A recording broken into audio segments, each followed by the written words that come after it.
Do you like movies, comic books, science fiction, and more? Then you come to the right place. This is the Rebel Radio Podcast. You can find us at therebelradiopodcast.com. Follow us on Facebook, Instagram, Twitter, and join our Patreon for just $2 a month where you get exclusive episodes. Thank you for listening and enjoy the show.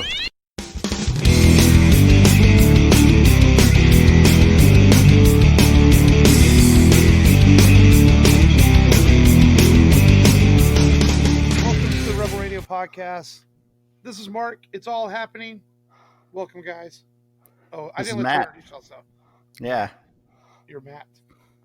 I am Matt, the drummer. Yeah. And I am Long, the steady bass player. Steady Eddie bass player. There's always like in music movies, and we'll talk about when we get the movie. Like, there's always like that the bass player with, or like in that thing you do. He was the bass player with Mystique, and then like in the movie we're doing today, the drummer is kind of not talked about a lot. I don't know, maybe it's just like a thing in Hollywood to have one member of the band that's kind of on the outside. I don't know, but anyway, yeah. How are you guys doing? Good. Yeah, we're gonna get some rain here, I guess tonight or tomorrow morning. Oh, nah, probably not even until like Monday. Oh, okay, that'd be cool. It's still the thing is moving slow. It's off the shore like at 2 miles an hour. Yeah, we probably won't even get rain until Monday or Tuesday. They said that's better. That's if we even get rain. The thing is moving so slow it might hit land and just start dissolving. Like that it's would be literally cool. moving extremely slow. Reminds me of Hurricane Harvey. Yeah, it moved 3 miles per hour. Yeah. But that was a hurricane. This thing's probably not even gonna be a hurricane by the time it hits shore tonight. Yeah, I think it is gonna hit shore on Corpus tonight and then come up our way and maybe we'll get a little bit of rain, but we'll see. Yeah, it can't rain, and it also cannot rain tomorrow because I have to mow the yard tomorrow. It has to wait till I'm done doing that. So, well, I started noticing the yard is growing slower. Yeah. Oh yeah. Yeah, same here. Into the summer season, thank God. So there's one thing. Yeah, I'm not a yard work person. I'll straight admit I hate fucking yard work. I hate mowing. Just not my thing. If I could have AstroTurf outside or just leaves and dirt, I'm fine with that. I'm just not really a yard. I'm not the kind of guy that's going to plant plants or save the fucking trees or whatever. That's just me. What's so funny, Matt? I'm not going to save the fucking trees. Fuck these tree pushers, man. I don't give a fuck, okay? Yeah, I'm just being real. You know? Oh, man. When we waste a piece of paper and someone tells you killed a tree, I was looking at it, I'm like, no, I didn't. I fucking tore up a piece of paper. That's just me. It's already dead. Yeah. Yeah, exactly. But that's good. I'm doing pretty good too. Not too bad of a week. I took a 3-day weekend. I took Friday off, just to take it off. And man, online learning is hard. I can see why these kids are struggling. Yes. It's like, especially when the damn Zoom meeting cuts out half the time. No wonder the kids get bored.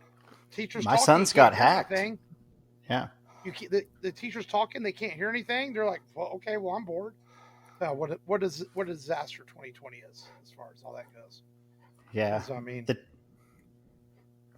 we have the big picture of things, but then the smaller picture of making sure these kids have what they need and things, and it's a mess all around.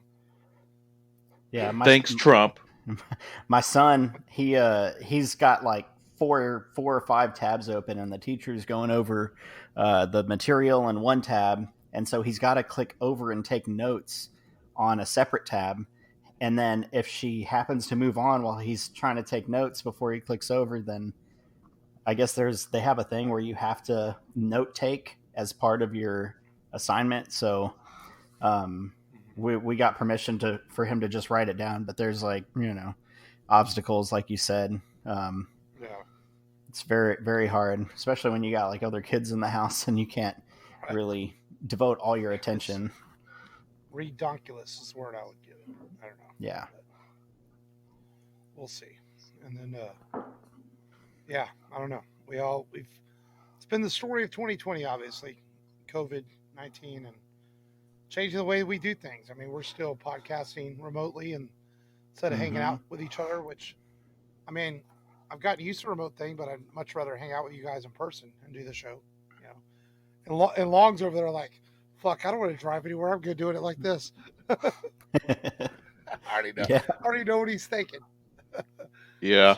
Mr. Antisocial motherfucker. Yeah. Yeah. Yeah. Soon we will be back together. I miss doing a show. I miss doing shows at Misfit Toys too. I'd like to do that again one day. So hopefully, future horizons ahead. So, well, let's get into today's show officially then. With Download This, where we tell people what we watched, streamed, played, checked out this week, and whoever wants to go first, man. I'll go first. As far as Download This, I did finally download the Super Mario 3D All Stars. What is that noise? Well, that rumbling noise. Is that? It's not No. my house. It's not my house. No, Must I be don't hear Matt. any rumbling. Is that your AC cutting on, Matt? I heard My it. My AC did just cut on. Yeah. That's what it is then. Yeah. Tell your Anyways. AC to be quiet recording. Yeah. So yeah, I downloaded Super Mario 3D All Stars for the Switch, and man, there was one game on there I wanted to play again. It was Mario Galaxy, and that's like the funnest 3D Mario game, and I haven't played it in 10 years, over 10 years, and I've been having a blast playing that all weekend so far. Earlier in the week, huh? I've heard some people complaining about the Mario 6. There's a Mario 64 port on it, right? Yeah, And yeah. I heard people complaining about the port, saying that it's very, very buggy. Oh, really? Like the other two games are fine, but apparently the Mario Yeah. 64 port is almost unplayable. Is what I've heard. Yeah, I haven't. I've only played on Galaxy. That was the number one game I wanted to play on there, so I haven't played 64. Yeah. You know, I don't have an emotional attachment to 64 like I do with Galaxy. But earlier in the week, I did finish watching a 3-part Netflix documentary series called Fear City, New York City versus the Mob. And it was basically about how the FBI were basically trying to surveil like all 5 families of the mob and trying to bring them all down in one fell swoop, because I guess for decades they have arrested people, but it's always been like someone's always getting, like, whenever they arrest a mob person or a gangster, that person's easily replaced by the criminal organization. Yeah. So it was basically talking about how the FBI finally united its local offices together to take down the entire organization in one fell swoop. But it's pretty cool, very interesting. But that was my download this. Nothing too dramatic, I'd say. Okay. I recommend it. And what's that again? Sorry, Fear City. Fear City. Yeah, on Netflix. I've seen it. I have to check. I've seen it when I've been scrolling through Netflix. I've seen the little artwork for it. I rented a horrible movie because it's my son's birthday today, and he wanted to Care Bears see. 2? No, even worse. Son of the Kids? Mask. No, Son of the Mask. Oh, Horrible. That's terrible. with Jamie Kennedy, Yes, or is it Jamie Kennedy? it is Jamie Yeah. Kennedy. Wow. That movie still hasn't made back its money. It was an $84 million budget, and it only made it made $84 million. Sorry, $84 million budget. I think it said 84,000, but it only made $7 million or $17 million its opening weekend, and then it severely dropped off. It made $2 million after that. If I remember right, there was some weird contract reason as to why. Was it New Line or Warner Bros? I can't remember who owned the rights to the math. I think it was New Line. As to why they made that film, even though they knew it was not going to make any money, or because Jim Carrey didn't come back. But there was some reason why they went through with it. I'd have to look it up. But yeah, it should have never been made. So Jim Carrey in 1998, he was supposed to do a Mask sequel the same year he did Ace Ventura: When Nature Calls, but then he decided after playing Ace Ventura for a second time that it was dull and boring to play the same character again, so he shelved it. And then with him out of the picture, Chuck Russell didn't want to come back and direct the film, so that left like no significant people to Man. star in the movie except for Ben Stein. Let me interrupt you for a sec. Yeah. You sounded like you died a little inside. Oh, Yeah. did you die a little? I watching died that? a little. I did. I Yeah. did die. Oh my God. Were I there died a any little. moments in there that made you really like cringe? All of it. All of it? Man. Yeah. It's yeah. And then they had the guy that played Nightcrawler play Loki. He was also the bad guy in GoldenEye. I forget his name, but he's just horrible. Yeah, it's just dumb. Like they tried to go like way cartoonish with it. A bunch of Tom and Jerry stuff, but not how Tom and Jerry is. Yeah. Alan Cumming. Alan Cumming.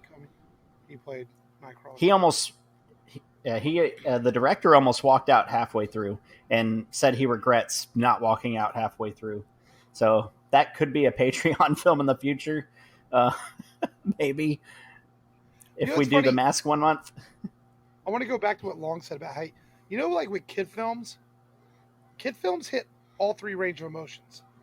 They're either love them, either feel a little stupider inside for watching them, or you die inside watching them. that really is the three spectrums of a kid film. Like you watch SpongeBob, you watch SpongeBob, you feel stupid after you watch it. You watch a Pixar but film, in a good way. Great. You watch a Pixar I don't feel. Film. No. Did you see the second SpongeBob movie with the weird dolphin? No, I only like the first one. Okay, watch the one with the weird dolphin. You'll feel dumber after you watch it. I own it on Voodoo Long. You can use it. Yes. No, but you're right. I mean, that's basically you fall into those three categories. But kid films. Care Bears 2 is the third one. It's free on Netflix. I mean, or it's free on Voodoo. It's free on Voodoo. Care Bears 2. Oh, really? Yeah, I'm tempted to watch it. You ever seen the Garbage Pail Kids movie? That's pretty awful. Yes, that was pretty bad. Horrible.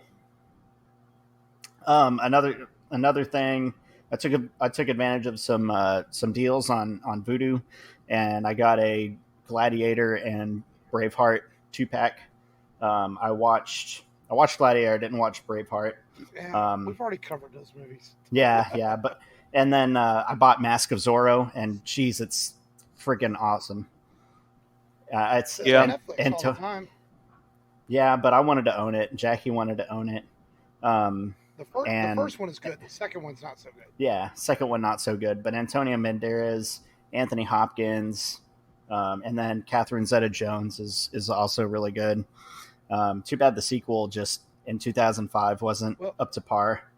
There's been some recent rumblings in Hollywood before COVID hit about Zorro making a comeback with Antonio returning and playing the older Zorro, passing on the torch. That'd be awesome. Time. So there has been some rumblings that Zorro will come back again. So we'll see. And then what else did I watch? I would love to see Diego Luna get a chance of playing Zorro. I think he would be fantastic. Yeah, it's definitely something that needs to be redone, or not redone, but like legacy sequel. And then you just because Zorro historically in 1957 he starred in California. That character was a California-based superhero. That's where his adventures were. And this time it's further south. So maybe with this third generation that you elaborate on, maybe you move back towards California and you go back to the old stuff. That could work. Zorro versus Ice. I think he's a fun character. I would love to see Zorro make a comeback.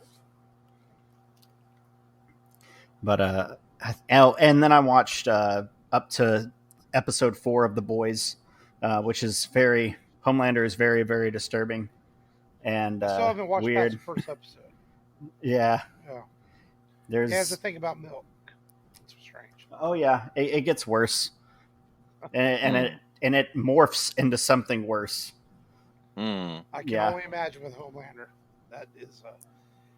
And what is with the actor? Do they do something to his jaw to make it look weird? I don't know. To make it look extra superhero-ish? Really yeah, or is that how he really looks? It's like they're trying to go for that crimson chin look from it's strange. Odd Parents, Fairly Odd Parents. When you watch him. Yeah. I've only watched the first episode. I need to get back on it. Get back on it, man. I do But like I the still show. have that's no about it. desire to watch it.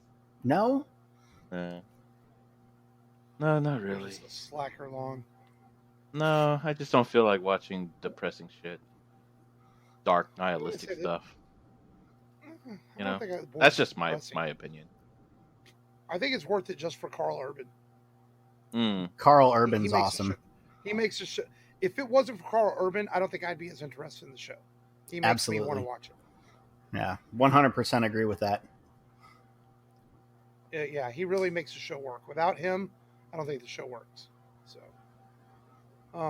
well, I watched. I'm finally getting on the Cobra Kai. I'm about halfway through season 2. Yep.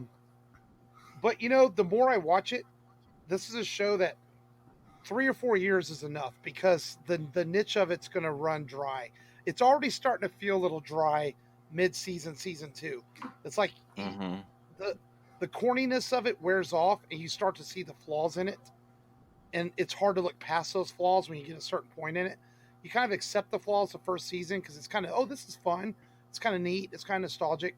But getting halfway through the second season, that whole thing's kind of starting to wear off a little bit. Yeah, But I'm still it'll enjoying finish. Yeah, it'll finish itself off in a high note. So it. Yeah. And Yeah, they'll bring Allie but- back, and yep. but it's fun. I still like the dynamic of Johnny's character and how everything you could say in the 80s you can't say now. Like he's like, well, get up, fatty. You can't call him fat. Why not? Because he's fat. Shut up, Four Eyes. It's just the things he says. It's like it just cracks me up, you know. You know, but it's good stuff. But And I other than love that, how he watched thinks. Oh, sorry. I was gonna say I love that he thinks the dojo is like a different area of time and space. You know, people walk in and he's like, "What's that?" He's like, "We've got asthma," and he grabs it and he throws it. Not anymore. You don't. It doesn't exist in here. All your fake peanut allergies and your gluten allergies, and I'm like, it's asthma. Oh, and then in the first season, he had no money to really keep the dojo open, right? Now in the second season, he has money apparently, and he's buying a mirror to fix the fire. It's like, wait, what? Where'd you get money from? You know? Yeah. Yeah, the constraints of time, you know, is not elaborated on, so we don't know if this took place over a few weeks or a few months.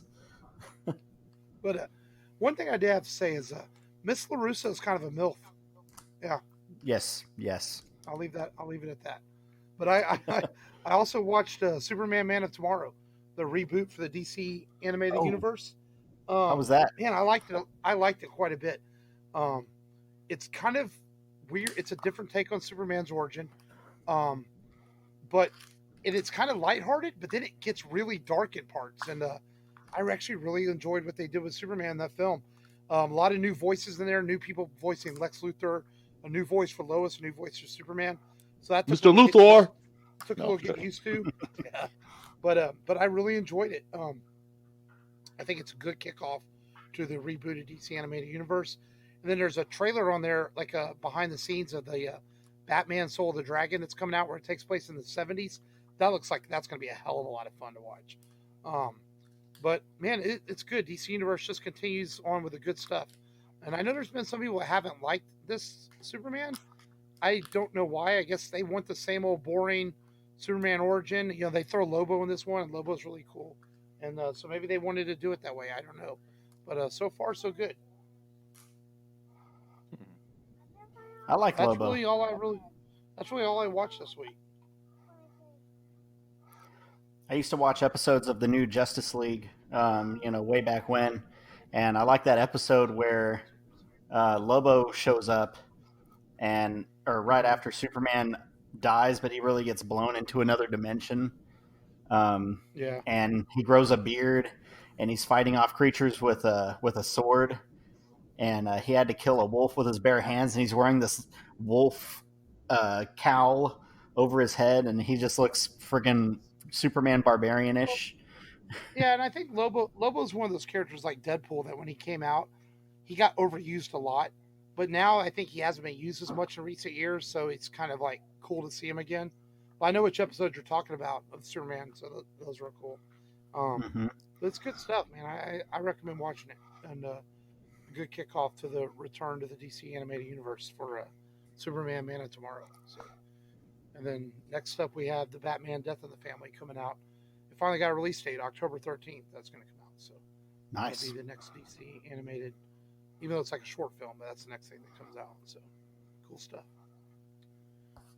That's it, man. That's really all I watched this week. Just some Cobra Kai and Superman: Man of Tomorrow. Don't get as much watching time now. Football season started. Yeah.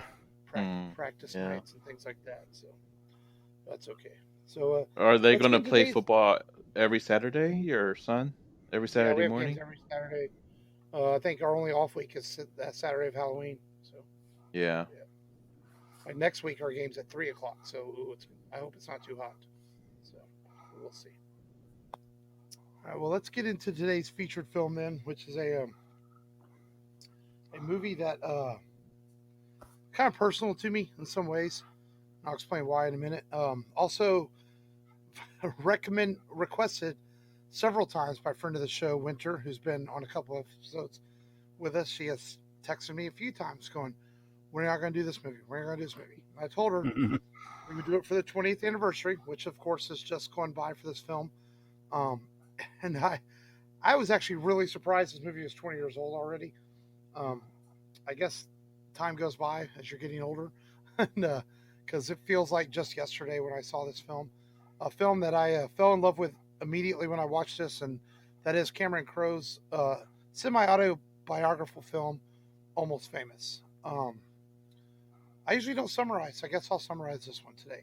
Basically, it follows young William, who's an aspiring rock and roll journalist, discovering music in his youth, and he gets hired by Lester Bangs to write a small piece on the band Cream, and he writes it, and Lester loves it, and then he gets a call from Rolling Stone magazine and says, "Hey, do you want to follow? Do you want to write for us?" And he suggests a band called Stillwater, and he gets caught on these adventures of following Stillwater around and writing this piece for Rolling Stone magazine as a young writer. And it's semi-autobiographical because Cameron Crowe really did this. He was a young writer, about 16, 17 years old, and he worked for Rolling Stone following the Allman Brothers band around. Mm-hmm. So some of this is based on Cameron Crowe's real life story as told through his eyes with a fictional band.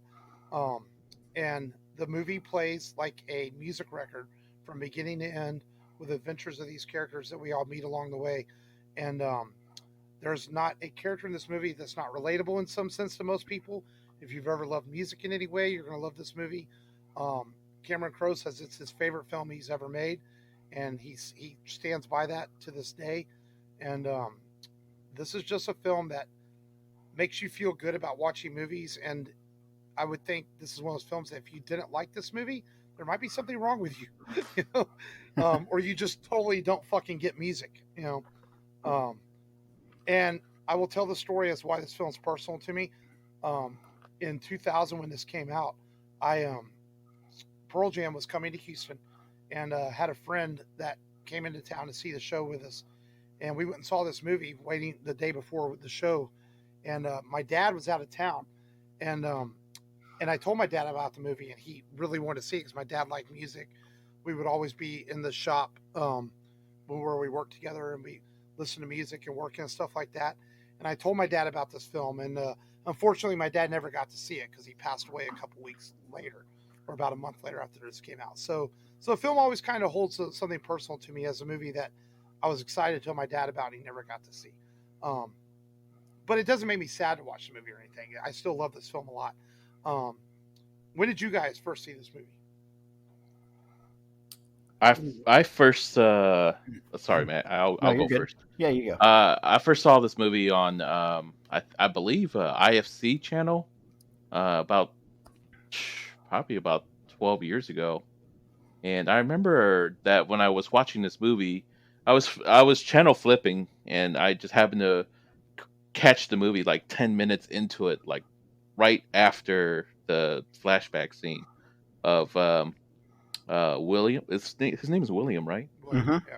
Yeah, William's time as a kid, and then I was just kind of enthralled by it because film Philip Seymour Hoffman, caught my attention, and he was talking about the kids writing and all that, and I just never flipped the channel. And I started watching it, and and I just stuck with the movie. It wasn't. I never planned on seeing the movie. Never had any interest in seeking the movie at that time, and I knew it was Kate Hudson's earlier roles, She was like and 19 when she made this. Yeah. yeah, and I felt like the movie was very, very interesting. Rewatching it again, and it still holds up.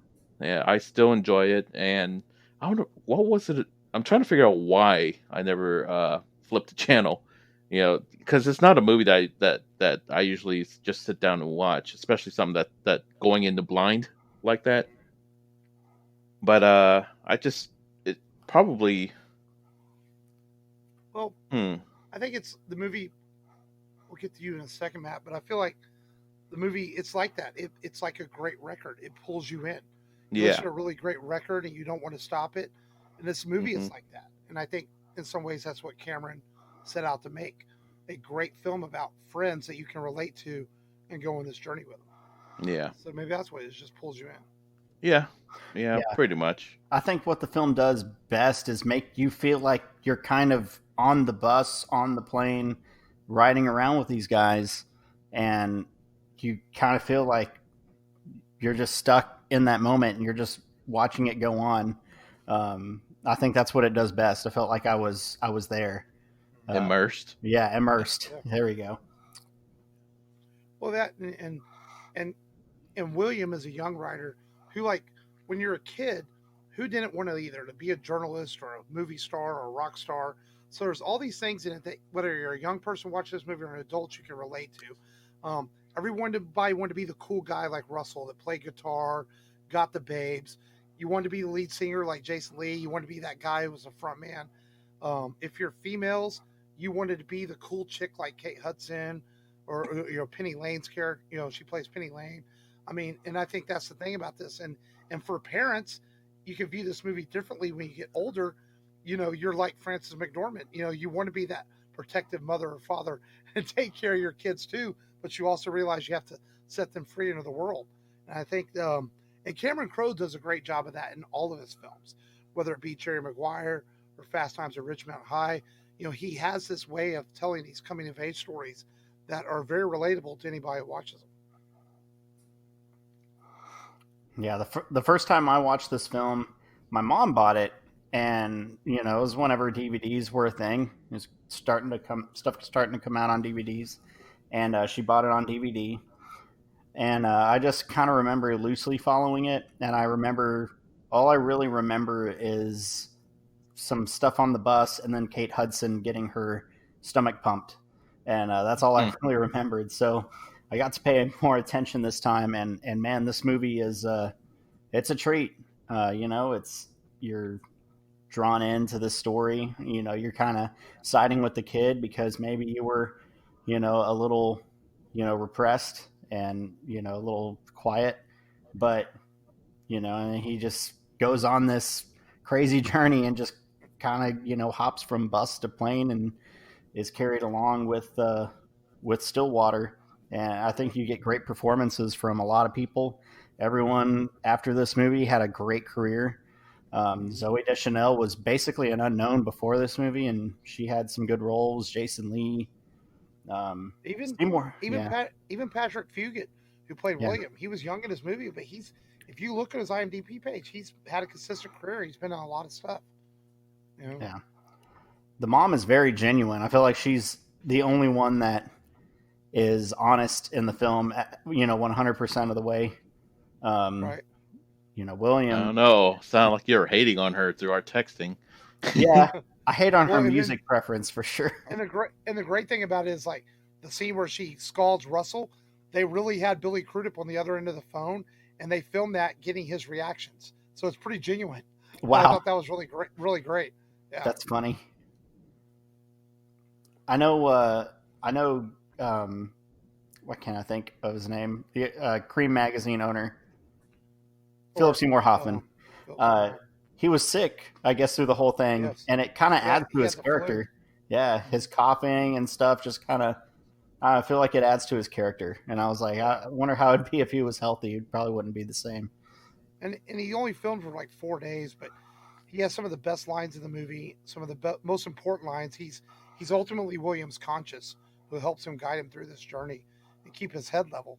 And he tells him everything. They're going to throw chicks at you and drugs, and they're going to be your friends. And he was right the entire time. And he tells him, just be perfectly honest with yourself and be who you are. Yep. I was surprised Fairuza Balk was in this film. I didn't realize she was, and I've got a soft spot for Fairuza Balk. It's like her in The Craft. Yeah. I don't know. What happened to her? She kind of disappeared. Yeah, she disappeared after Waterboy. Yeah. She was in Return to Oz as a kid. I always liked Return to Oz. It's kind of darker. Obviously not as good as the original, but yeah. Entertainment's always been a cruel business. So. Right. Well said. And the cool thing about this is like Cameron Crowe threw a lot of his own experiences on this in this movie, like where they bring William into the huddle before the concert. He actually took that from a Pearl Jam show where Eddie Vedder pulled him into the huddle before a show. Oh, that's cool. The plane incident is loosely based on an incident where the Allman Brothers really thought their plane was going to go down. So some of this stuff was based on things that happened. Cameron Crowe has often been coy about whether the deflowering scene was really based on a real experience or not. He just kind of smirks and doesn't really say, which is, I think, the right thing to do. Penny Lane is based on a real character, a couple of characters that Cameron met on his journeys. And what an amazing character she is. And Kate Hudson she's so darn adorable playing this character. Like, you legitimately feel bad for her when she takes too many Quaaludes. She does some great lines in, like the what kind of beer scene. That was that was ad-libbed. And they liked it so much that they left it in the film. Because that was her only thing, was what kind of beer did he sell me for? And but she is so good in this movie, and it's probably her best role, I think. Yeah, and people said, well, what happened to her after this? She went on to do a lot of art house films. She kind of stayed away from genre and big time stuff, but she's definitely acted the entire time, and that's her choice. She chose to do other films of those types. But she is really, really good in this movie. Considering she was 19 years old in this movie. Same with Patrick Fugit. He's 14, 15. He's really good. I even felt like watching this when Jason Lee was in this movie as the singer. I can't think of his name off the top of my head. Like, I always saw Jason Lee in Kevin Smith films. And to me, this was like the movie that showed me, like, hey, Jason can actually act. He's better than just a Kevin Smith film. And not to say that he did bad in those films, but this movie, to me, showed him being a little more adult. And then there's Billy Crudup. I mean, how good is he as Russell in this film? I mean, you immediately want to hang out with this guy. You want to be friends with him, because he's cool. And it's like Lester Bangs tells William, like, you're not cool, man. These guys are cool. But Russell is cool. Like, you would want to hang out with him.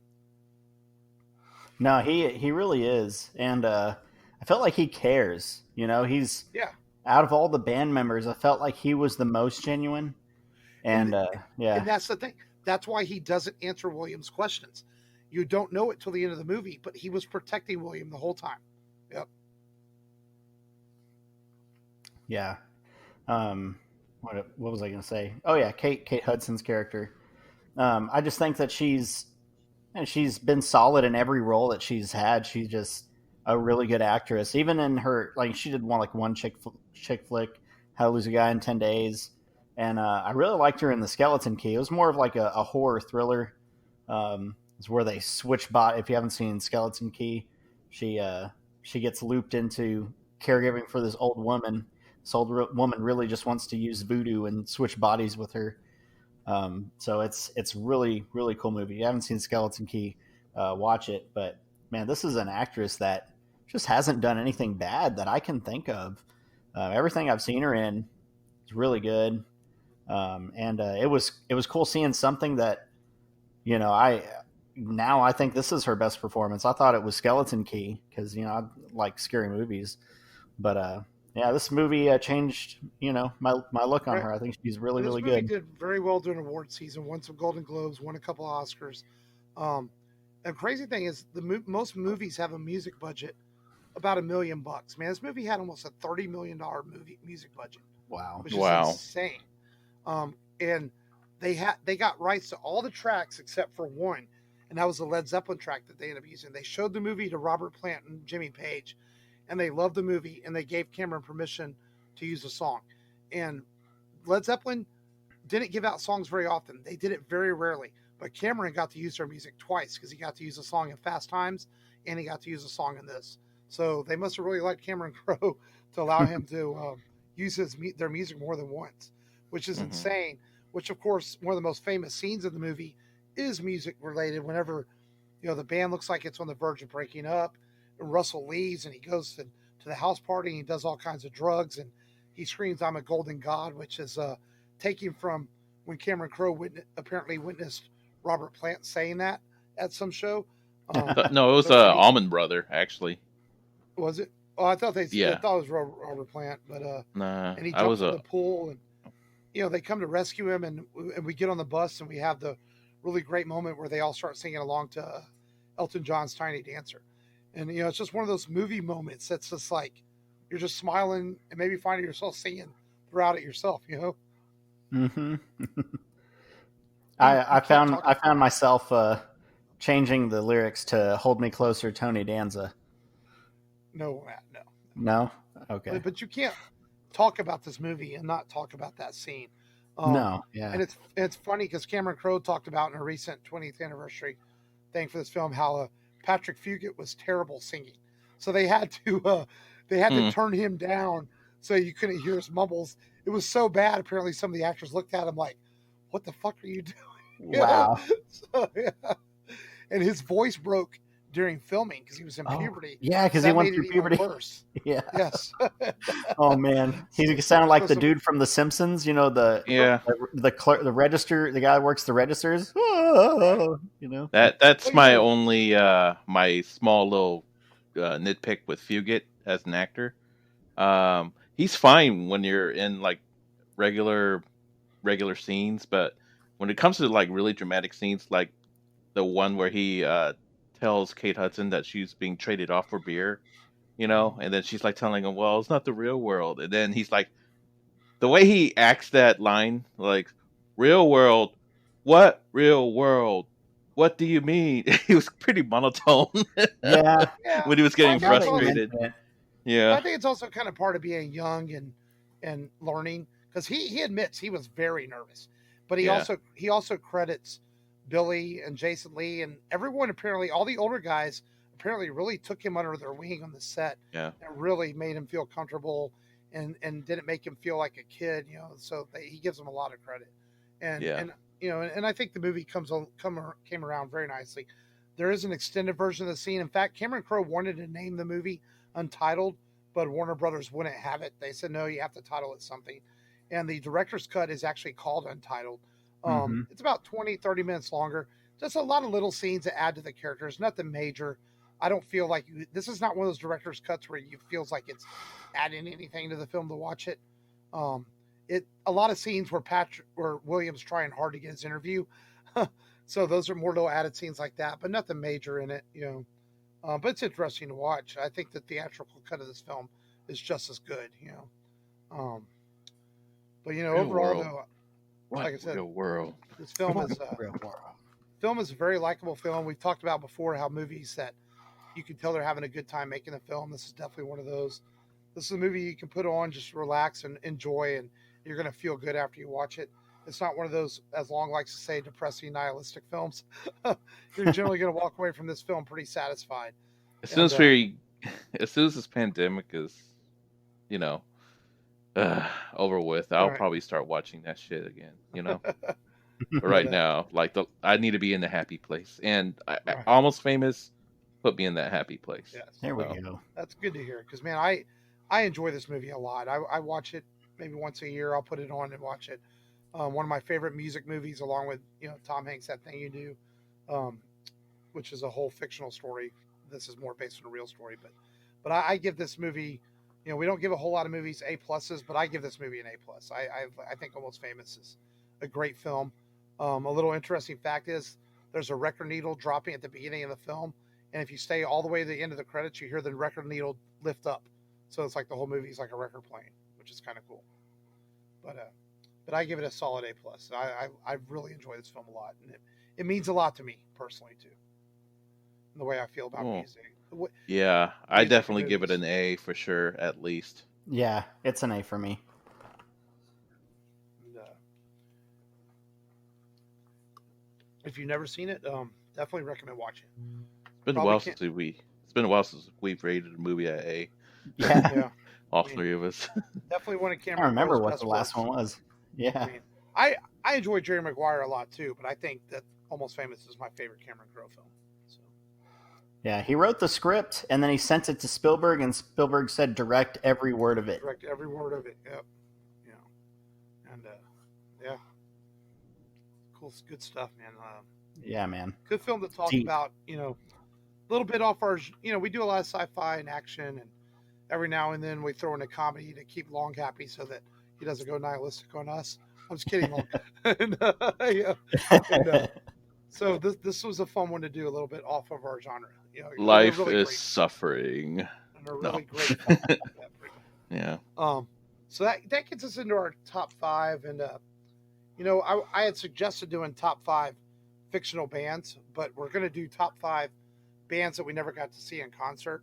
But I do want to mention some fictional bands, recently A Star Is Born, the Jackson, Maine band in there, really good stuff. Stillwater, of course, The Wonders from That Thing You Do.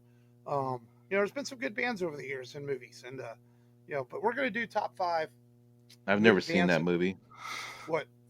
Which one? Both of them.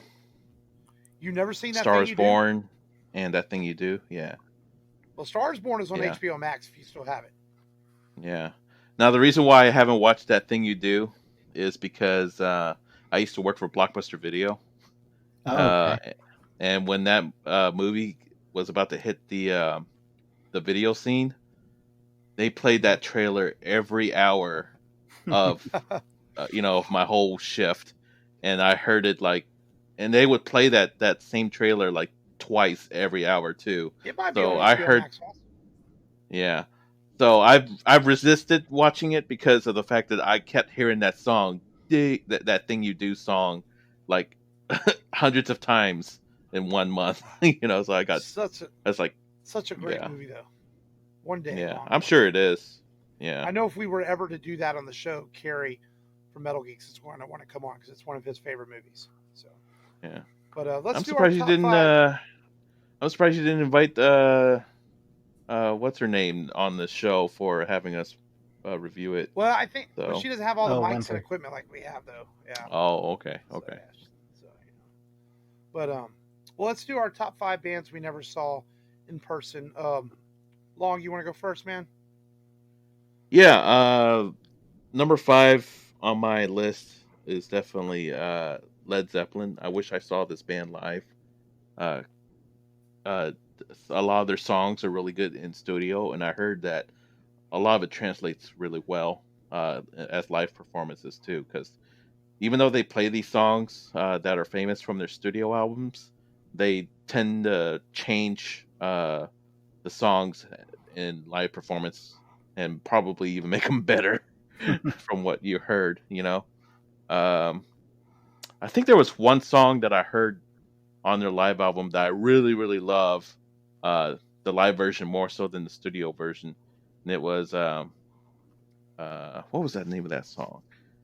Can't believe I haven't heard it in such a long time, too. And as soon as I think of it, I'll let y'all know. But what's your number 5, Matt?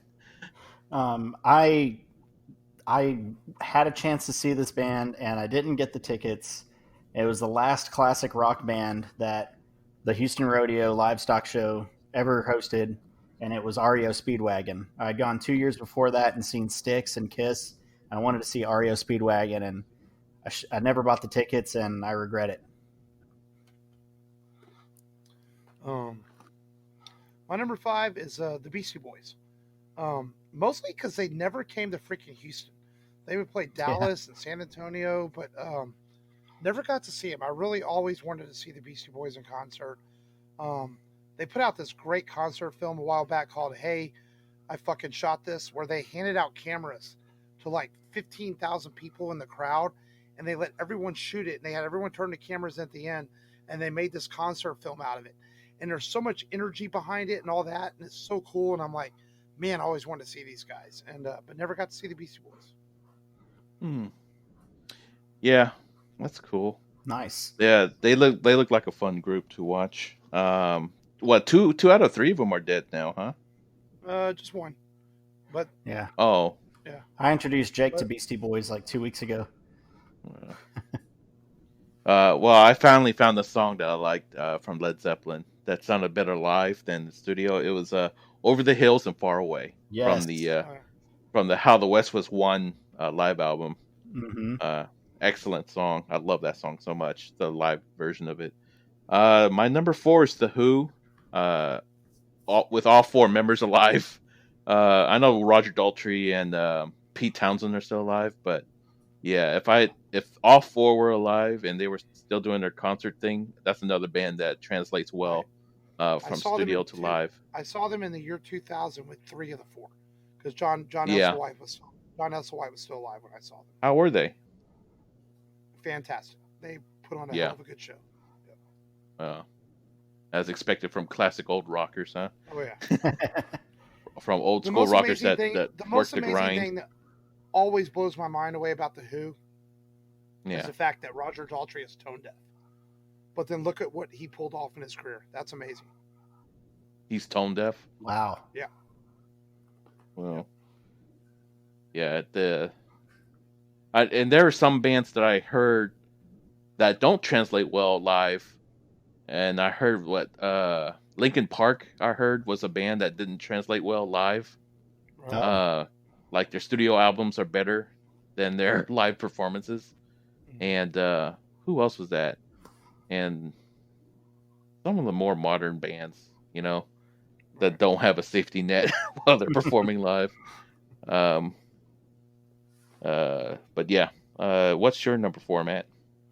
I have Iron Maiden as number 4. Oh, yeah. Came to town 2013, 2014, I believe it was one of those years. But I heard the concert was actually pretty disappointing because they only wanted to play the new stuff, and they didn't want to play like the Trooper, or Number of the Beast, even. The Rime of the Ancient Mariner. Yep, Aces High, Hallowed Be Thy Name. I've seen Iron Maiden. Oh man, that's awesome. I'm jealous. Did you like them? Hopefully they in live. Saw them at the Woodlands Pavilion. They brought out the huge mechanical. What's her mascot called? Eddie. Eddie. Yeah, they brought a huge mechanical Eddie and fire everywhere. It's pretty cool. So, nice. My number 4 is the same as Long's number 5 is Led Zeppelin. All I'm going to say is I'm going to add a little bit of what Long said is Led Zeppelin, for people that don't know, that only listen to classic rock radio, is not just Stairway to Heaven and Immigrant Song. They have a lot of really great songs like The Hills, that Black Dog, Ramble On is one of my favorites. But unfortunately, rock radio only chooses to play 2 or 3 songs sometimes. So Black Dog is highly covered too. Whenever Styx played here in Houston, they covered Black Dog. Heart covers Black Dog. Heart, I guess Heart will be an honorable mention since I've just mentioned them. But Black Dog is highly popular among the music community and people that listen to Led Zeppelin. Yep.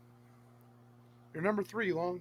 My number 3, I would like to go with Prince. There's a ton of songs I love from Prince, and and I heard he's really good as a live performer, especially when he gets on a lot of unplanned guitar solos on a lot of his popular songs. And Prince regretfully passed away, and I wish I'd seen him in concert. That's my number 3. Nice. Number 3 for me is Def Leppard. They've played here, I think, a couple times. I've missed them every time. They're coming back next year, and they're going to be on tour with Motley Crue, Joan Jett, Poison. Like 25 times. No, they're coming back.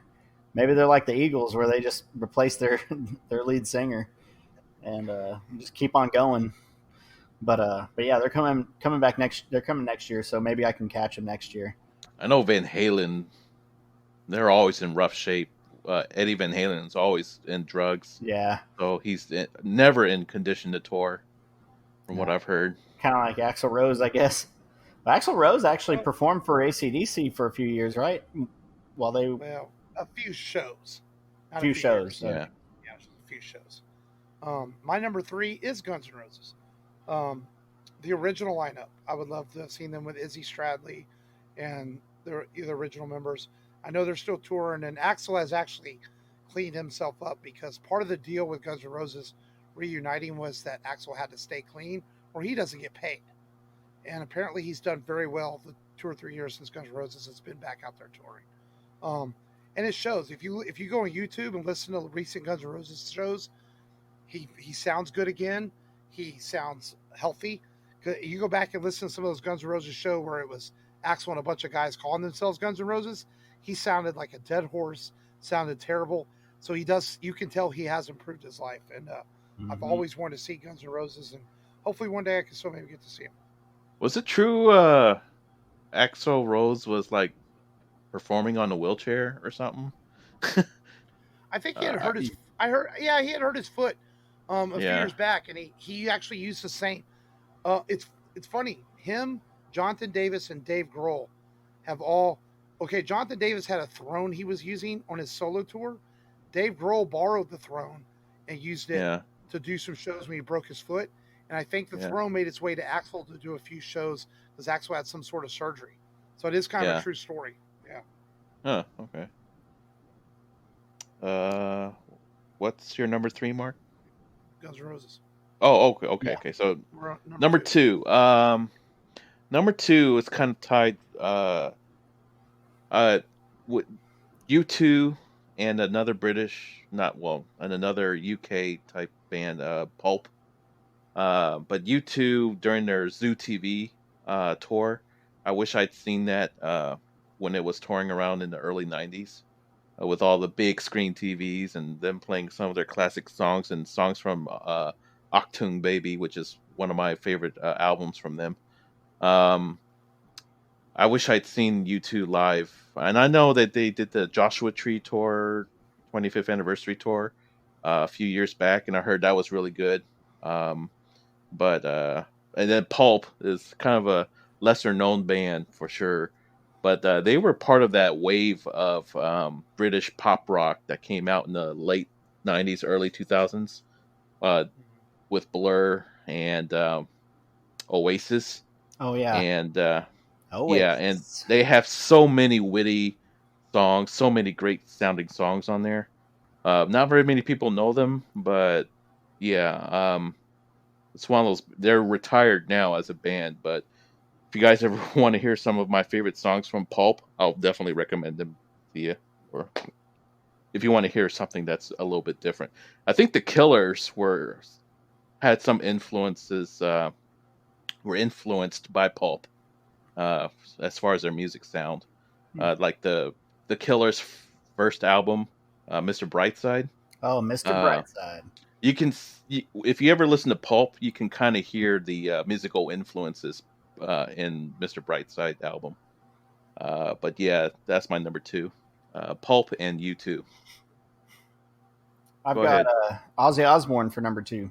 Yeah. 4 years ago, I think it was 4 years ago, he came here, and then he came here like again, I think like the following year, and it was like a farewell tour, and then it was okay. This is really the farewell tour right after that because I guess he made so much money. Matt, he's been farewell touring since I was in high school, brother. Yeah, yeah. And my mom suggested that I not go to the show because she's like, "You're gonna fail a drug test." That was when I was with Silver Eagle and they used to random us. So she was like, "Don't go. You're gonna get all those fumes." But I wish I would have seen Ozzy. At one point, maybe I'll catch another one of those. Okay, this is the real farewell tour. 2021. Speaking of wheelchairs, motherfucker, going to be in a wheelchair tour. Probably. Probably. How about you, Mark? My number two is Soundgarden. I saw Chris Cornell solo, and I saw Chris Cornell with Alice in Chains, but never got to see him at Soundgarden. No, I know I won't now because Chris is no longer with us. Definitely one of those celebrity deaths that affected me big time. I still miss Chris Cornell every day, and always wanted to see Soundgarden, and just never got a chance to. They were another band that just seemed to like they avoided Houston a lot. I remember them come through one time, and for some reason I couldn't go, and but never got to see it. But at least I did get to see Chris perform with Audio Slave a couple times on a solo tour. So not all was lost. Yep. Well, my number one band probably is pretty obvious, but I wish Freddie Mercury was still alive. But Queen is my number one band that I wish I seen live and perform. Not the Adam Lambert Queen, not the lead singer from what's that other band? Who cares? But Who cares? yeah, Queen. I wish I've seen them live in performance at Wembley or Astrodome. Wembley. Or Reliant Stadium. Can you imagine? Dude, that would have Freddie Mercury lighting up Reliant Stadium. Oh yeah, that would have been awesome. Yeah. How would you, Matt? What's your number one? Dio? No, it's not Dio. 2 years ago, Aerosmith came into town. I missed them, and I'd really like to see Aerosmith. It's probably top on the list. They're going to come here next year in June, I think. I think they're going to come. Aren't they like 90 years old by now? Oh yeah, and Steven Tyler and Joe Perry are still fighting all the time. They're always breaking up and having issues. I think he fell last year from the stage. And I've fallen and I can't get up. Yeah, he tripped over one of those scarves or something. But or yeah, his fucking hair, or his hair. Yeah. But hey, he gave us Liv Tyler. Yeah. So that's cool too. Yeah. My number one is the original Alice in Chains with Lane Staley. Another band I know I'll never see in that form. Alice in Chains still tours with their new singer, and no disrespect to him because I think he's actually pretty good, but something about Lane Staley's haunting, powerful voice that I always want to see in concert. And another guy that sadly could not beat his demons and still be with us. And man, Alice in Chains, some of those early albums are amazingly fucking good. But also, you go back, you listen to them now, and you see how dark they were. You see that Lane was calling for help, and unfortunately, people weren't able to help him get past those demons, and we lost him too soon as well. But Alice in Chains, man, it's my number one. So, good number one. Yeah. Oh man, give ourselves a round of applause. We all did really good at the top five. Heck yeah! If you took all those bands and you put them in one concert, just blow your ass away, Yeah. It was called Live Aid. What's the best concert y'all have ever seen, real quick? That I've ever seen. Kiss. I mean, it's Kiss, but live. My problem with Kiss is it's theatrical. It's not really like a true exactly. performance. You brought the visual aspect into it. I was at 9 Inch Nails in Toyota Center, the Northern Lights tour. That was a pretty good concert. Yeah, I was gonna. It's funny. My two best, as big as a Pearl Jam fan as I am, the two best live shows I've ever seen were 9 Inch Nails I've seen a few times, but they're always great. And then Rage Against the Machine at the Astro Arena in 98, 99. Absolutely incredible. Rage Against the Machine is literally like a bomb that goes off and keeps exploding for 90 minutes. And then when it's all over, you take a breath and you're like, holy shit. I mean, that's how awesome Rage is. And then 9 Inch Nails. Those are probably the two best live bands I've ever seen. But yeah. So, good stuff. For sure. Yeah. Yeah. Well, let's get into some news, man. We got a few things to talk about here. HBO Max has went ahead and announced that all the DC Universe stuff is going to be moving over to it. DC Universe is actually going to stay online all the way till February of next year, and then it's going to go offline, and it's going to become just a comic book reader. They're going to rename it. You can subscribe to DC Universe if you want to just read the comics, but all the movies and original programming is all going to go to HBO Max. And with that, they announced that Harley Quinn is going to get a third season. Of course, They already announced that Doom Patrol is going to get a third season. Titans is filming its third season right now. So good news for people who are fans of those shows. I actually really like Titans. Even though I haven't watched the second season yet, I enjoy the show. So it's good news for people to watch that. And let me see if I can read my own handwriting here.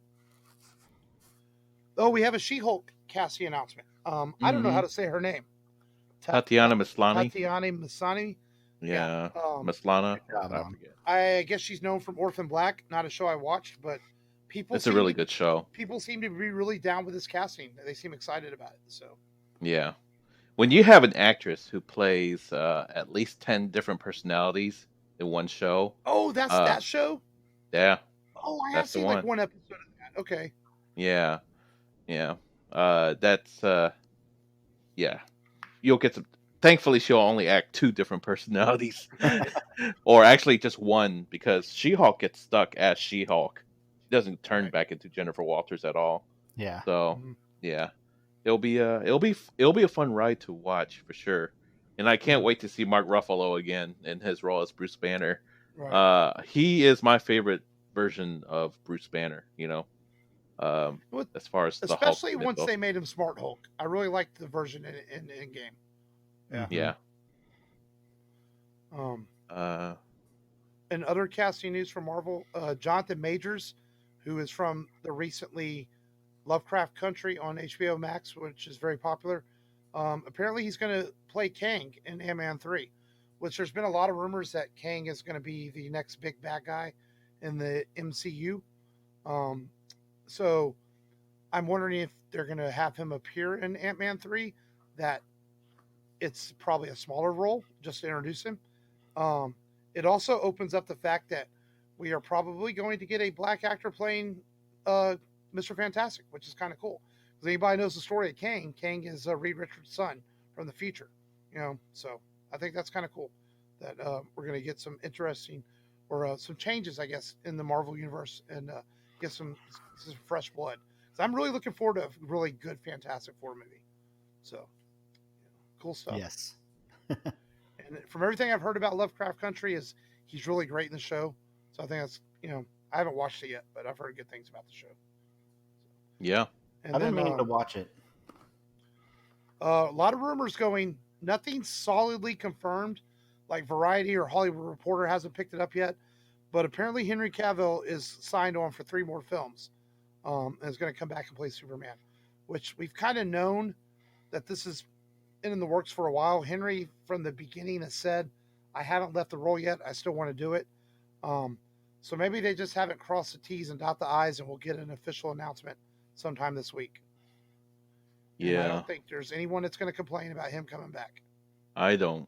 I really want someone to write a really good Superman script for him, especially if the next 4 years won't turn out the way I'd like them to turn out. I need something that will inject some hope and positivity into my movies, Wording, hope. Yeah. Hope. Hope and a direction of justice. Well, on October 30th we have something to look forward to. Is The Mandalorian Season 2 starts, and we got the trailer this week. And oh, yeah. That was a good trailer. Some action, some humor, some a look at what the storyline could be as the child may have to be delivered to a group of warrior sorcerers, the Jedi.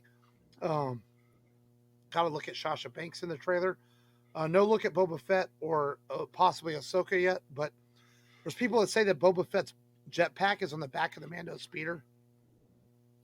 There's people that even claim that that's Luke's X-Wing in there. I don't know. People are just reaching, I think, but I really like the scene where the baby Yoda, the child, hides in his pod. Like, oh shit, it's fixing to happen. Yeah. But it feels like there hasn't been a whole lot to watch this summer at all. other than a few shows and a few movies. So really looking forward to season 2 of The Mandalorian. Yeah, I'm definitely looking forward to that. Heck yeah. So, I'm waiting to see what direction the show goes. Because it's kind of weird that he was sticking to the rule that Mandalorians don't take off their masks. But right. in the Clone Wars and Rebels, they took off their masks all the time. All the time. Yeah. So what's your theory on that, Mark? Is it just inconsistent storytelling, or either that, or maybe there's a reason behind it? Yeah. Maybe I don't know. Maybe. But then again, it's like Old Testament versus New Testament with the Mando could be stuff. Clone Wars. Well, Clone Wars and Rebels are. Well, Clone Wars is almost 20 years before Mandalorian, 20 to 25 years. Mm-hmm. Rebels is 12 to 13 years before. So maybe the Mandalorian and in this timeline are going back to their old ways. Or trying to keep their helmets on. Who knows? Maybe they'll reveal one day. But yeah, it's a good point. But he did take his mask off in the season finale. Mm-hmm. There's been a lot of rumors going around too that Pedro Pascal was not happy on set and he walked off season 2. There's been nothing to confirm that either. But what's funny is though, even in the first season, there's a lot of scenes in the first season where he's not in the suit because he was filming Wonder Woman. He was flying back and forth from filming Wonder Woman and filming Mandalorian, and he did just a lot of voice work on season 1. So maybe it's just a story someone took and tried to turn into something that it's not. Maybe so. Who knows? But that's all the news I got this week, unless you guys had anything. So, but let's preview next week's film. We have 1 week left before we start Halloween Horrors 2020, and we're going to do another anniversary film, a movie that's a very popular film for a lot of people too. It's 15 years old already, and that is. There's been some controversy behind Joss Whedon lately as far as the DC Justice League film goes, but we're not going to talk about Joss Whedon's controversy. We're going to talk about his really good science fiction film he made next week, and that is Serenity. Y'all got on this boat for different reasons, but y'all come to the same place. So now I'm asking more of you than I have before. As sure as I know anything, I know this. I aim to misbehave.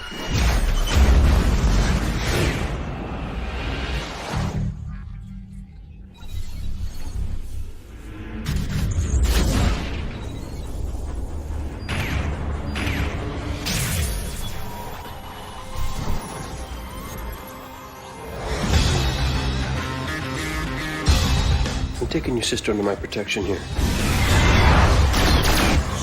The only people she's a threat to is us on this boat. It isn't safe. They're coming. I think we better go. Where are you hiding, little girl? The Alliance wanted the reason they shouldn't have sent an assassin. Every minute you keep River Tam from me, more people will die. This was your fault. I don't murder children. I do. The Alliance has gone to enormous trouble to find you, friend. You'll know what it is you're carrying.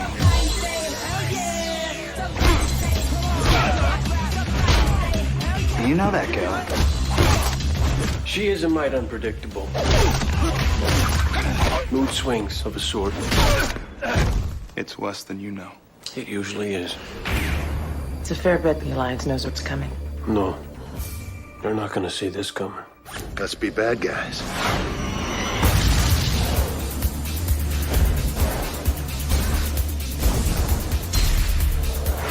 We're not alone. No more running.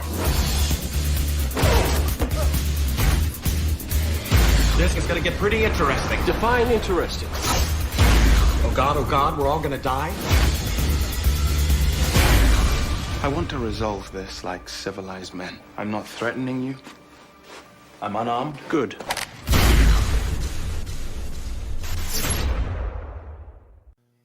This movie, of course, spinned off from the very popular TV show Firefly.